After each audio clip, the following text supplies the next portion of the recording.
Hey everyone, welcome back. This is Dan from DHTV, and today I'm going to show you how to insert and remove the SIM card on your iPhone XS or XS Max. Let's get started. Inserting and removing the SIM card is extremely simple on the iPhone XS and XS Max. What you're going to need is the SIM card ejection tool, and if you don't have that, you can use a paper clip or even an earring. Just make sure you don't use anything sharp as it'll damage the SIM card tray. On the iPhone XS and XS Max, the SIM card tray is located on the right side. All you have to do is insert the SIM card ejection tool and press in the little slot. The tray will come out. You can pull it out and then insert your SIM card. Align the SIM card with the SIM card tray using the corner edge as a guide. Then simply reinsert the tray with your SIM card and press.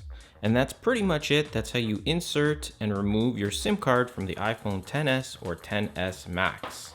As always, if you found this video helpful, click the like button and let me know in the comments. Also subscribe to the channel and click the bell notification icon to be notified when I post new videos. There's tons of iPhone tips, tricks, and tutorials and many more coming up. Thanks for watching. I'll see you in the next one.